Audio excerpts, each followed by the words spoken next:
त्या संदर्भात अनेक ठेवीदार आणि काही कर्जदार मला भेटले आणि या सगळ्यांनी मिळून मला एक निवेदन दिलेलं आहे. सगळ्यांनी सह्या केलेल्या आहेत या निवेदनावर आणि त्यांची मागणी जी आहे ही यशवंत बँकेचे माजी अध्यक्ष शेखर चरेगावकर आणि या संपूर्ण संचालक मंडळाविषयी प्रचंड प्रमाणात तक्रारी आहेत. या तक्रारी गेली 2 वर्षे माझ्याकडे येत आहेत. आज इथे मोठ्या संख्येने ठेवीदार मला भेटले. कित्येकांच्या ठेवी या खूप मोठ्या आकड्याच्या आहेत. संपूर्ण प्रकारे मालमत्ता त्यांनी विकून किंवा पेन्शनचे ग्रॅज्युएटीचे प्रॉव्हिडंट फंडाचे रक्कम त्यांनी सगळे एकत्र करून एकाच बँकेमध्ये ठेवली आणि आज त्यांना व्याजसुद्धा त्याच्यावरचं दिलं जात नाही. कर्जदारांचे विषय हे अक्षरशः डोळ्यात पाणी आणणारे. वेगवेगळ्या प्रकारच्या मोडस ऑफ ऑपरेटिंग वापरून त्यांनी खोट्या पद्धतीने कर्ज ही त्या व्यक्तीच्या नावावर ठेवलेली आहेत. काही ठिकाणी खोटे जामीनदार दाखवले आहेत, फ्रॉड्युलंट सिग्नेचर्स केलेले आहेत आणि या हस्ताक्षर तज्ज्ञांच्या माध्यमातून खोट्या सह्या आहेत ते सिद्ध झालेले आहे. आपल्याला मागच्या काही दिवसामध्ये केंद्रीय सहकार मंत्री अमित भाई शहा यांना भेटलो.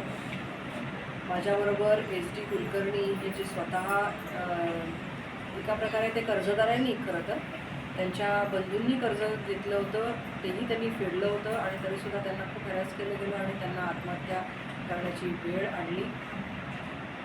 त्याच्यामध्ये जामीन नसलेल्या व्यक्तीला जामीन दाखवून SD कुलकर्णीने त्याच्यामध्ये ओढलेलं आहे. जमिनी वेगवेगळ्या प्रकारे हडप करण्याचा हा कृती कार्यक्रम त्यांनी आखलेला आहे आणि या सगळ्या अशा विविध प्रकारच्या केसेस जे हँडल करतायत ते वकील जाधव माझ्याबरोबर होते.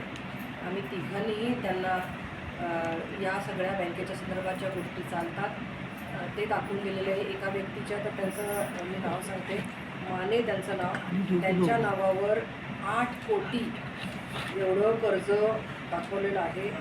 गणेश पवार 8.55 कोटी. खोट्या सह्या करून वेगवेगळ्या लोकांना कर्ज द्यायची, त्या कर्जाची रक्कम पुन्हा काढून घ्यायची किंवा काही ठिकाणी खोट्या पद्धतीने जामीनदार दाखवायचे. खोट्यामध्ये जवळजवळ 200 कोटीचा भ्रष्टाचार असू शकतो असा आत्ता प्राथमिक अंदाज आहे. आमची मागणी ही आहे की या संपूर्ण प्रकरणाची CBI चौकशी झाली पाहिजे.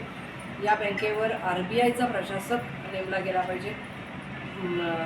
माजी अध्यक्षांच्या ज्या काही प्रॉपर्टीज असतील त्या सगळ्या जप्त करून ठेवीदारांच्या ज्या काही रकमा आहेत त्या आधी दिलं पाहिजेत आणि नंतर या बँकेचं मर्जर कसं दुसऱ्या चांगल्या बँकेमध्ये करता येईल याचा विचार केला पाहिजे. कारण अनेकांनी आपल्या रकमा इथे दिलेल्या आहेत. एकतर दादा सांगत होते की त्यांची 29 वर्षाची तरुण पत्नी, तिला कॅन्सर झालेला आहे आणि अशा अवस्थेमध्ये तिची ट्रीटमेंट करण्यासाठी त्यांच्याकडे पैसे नाहीत. इथल्या घाटावर मोठी सभा घेऊन माजी अध्यक्षांनी काही गोष्टी जाहीर केल्या आणि नंतर प्रत्यक्षामध्ये जेव्हा ठेवीदार बँकेमध्ये गेले तेव्हा ठेवीदारांना हाकलून देण्यात आलं. अशा पद्धतीने अतिशय चुकीच्या पद्धतीचा उपयोग करून पैशाची अफरातफर करणे, बँकेला डुबवणे, अशा सगळ्या केसेसमध्ये मोठ्या प्रमाणात गुन्हे दाखल झालेले आहेत. काही ठिकाणी गुन्हे दाखल न करण्यासाठी म्हणून राजकीय आणि आर्थिक दबाव आणला जातो आहे. तर ह्या सगळ्या सिस्टीमच्या विरोधामध्ये आमची ही लढाई आहे. ही लढाई न्यायासाठी आम्ही लढत आहोत.